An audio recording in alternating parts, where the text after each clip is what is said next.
ঢাকার ২ সিটি কর্পোরেশনে ঈদুল আজহায় প্রায় ৭ লাখ পশু কোরবানি হয়ে থাকে। পশু থেকে সৃষ্ট এ বর্জ্যের পরিমাণ কমপক্ষে অর্ধ লাখ টন। এসব বর্জ্য ১২ ঘণ্টার মধ্যে অপসারণের প্রতিশ্রুতি দিয়েছে ঢাকার ২ সিটি কর্পোরেশন।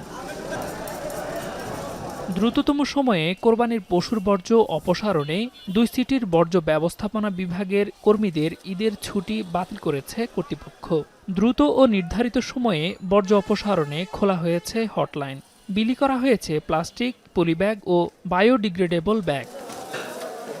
কোরবানির হাট ও বর্জ্য ব্যবস্থাপনায় দক্ষিণের নগর ভবনে জরুরি পরিচালন কেন্দ্র একটি নিয়ন্ত্রণ কক্ষ স্থাপন করেছে সংস্থাটি, যেখান থেকে একযোগে নিয়ন্ত্রণ করা যাবে ৭৫টি ওয়ার্ডের বর্জ্য ব্যবস্থাপনা।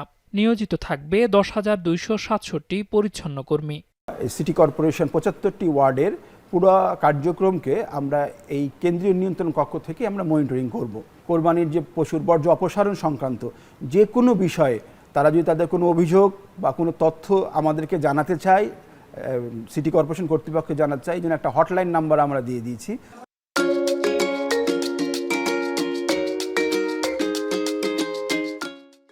ঢাকা উত্তর সিটি কর্পোরেশনে বর্জ্য ব্যবস্থাপনায় কেন্দ্রীয় নিয়ন্ত্রণ কক্ষের চেয়েও গুরুত্ব দেওয়া হয়েছে মাঠ পর্যায়ের কাজে। পরিচ্ছন্নতা কাজে নিয়োজিত থাকবে ১০,৪৩১ পরিচ্ছন্ন কর্মী। ঢাকা দক্ষিণ সিটির কোরবানির বর্জ্য নেওয়া হবে মাতুয়াইল স্যানিটারি ল্যান্ডফিল্ডসে। অন্যদিকে সক্ষমতার চেয়ে বেশি বর্জ্য নিয়ে থাকা ডিএনসিসির আমিনবাজার ল্যান্ডফিল্ড অনেকটাই অপ্রস্তুত বর্জ্য নিতে। ডাম্পিং স্টেশনের প্রবেশপথ বেশি খাড়া হওয়ায় যে কোনো সময় ঘটতে পারে দুর্ঘটনা। এই আমিনবাজার ল্যান্ডফিলটা বেসিক্যালি কাজ করতে শুরু করে ২০০৭-এ এবং ২০১৭-তে এটা, বা টু বি মোর প্রিসাইজ ২০১৬-তে এটা ওর আয়ুষ্কাল হারায়। এর উচ্চতা হওয়ার কথা ছিল আনুমানিক ৩০ ফিট, যেটা পরবর্তীতে ৫০ ফিট ৮০ ফিট হয়ে গতকালকে পর্যন্ত এটা প্রায় ৯০ ফিট উঁচু হয়েছে। রেগুলারলি একটা গাড়ি সাধারণত ১২ থেকে ১৩ ডিগ্রি পর্যন্ত যদি হয় তাহলে এটা নিরাপদভাবে উঠতে পারে। এদিকে গবেষকদের শঙ্কা, কোরবানির বর্জ্য সঠিক ব্যবস্থাপনা করা না গেলে বাড়তে পারে সংক্রামক রোগের প্রাদুর্ভাব। রয়েছে নগরী জুড়ে ডেঙ্গুসহ মশাবাহিত রোগের ঝুঁকি। এখানে মশার পাশাপাশি অনেক ব্যাকটেরিয়া এবং ভাইরাসজনিত রোগও কিন্তু এখান থেকে ছড়ায়। এখন যে রক্তটি ফেলছেন, সে রক্তটি এমন জায়গায় ফেলা যাবে না যেখান থেকে সেটি দুর্গন্ধ ছড়াতে পারে অথবা রোগ জীবাণু ছড়াতে পারে অথবা মশা তৈরি হতে পারে। জনস্বাস্থ্য বিশেষজ্ঞদের মত, বর্জ্য ব্যবস্থাপনায় সম্পৃক্ত করতে হবে শিক্ষার্থী সহ সোসাইটিগুলোকে।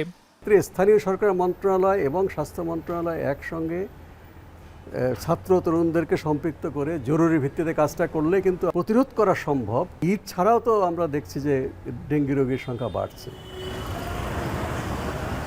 ২৪-এর ছাত্র জনতার গণ অভ্যুত্থানে আওয়ামী লীগ সরকারের পতনের পর অনেকটাই ভেঙে পড়ে স্থানীয় সরকার ব্যবস্থাপনা।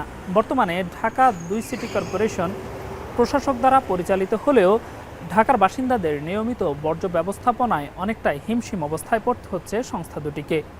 নগরবাসীর প্রত্যাশা, ঈদকে ঘিরে কোরবানির বর্জ্যের বিশাল এই কর্মযজ্ঞে তৎপর থাকবে সংস্থাগুলো। দেলোয়ার দুলন, এখন, ঢাকা।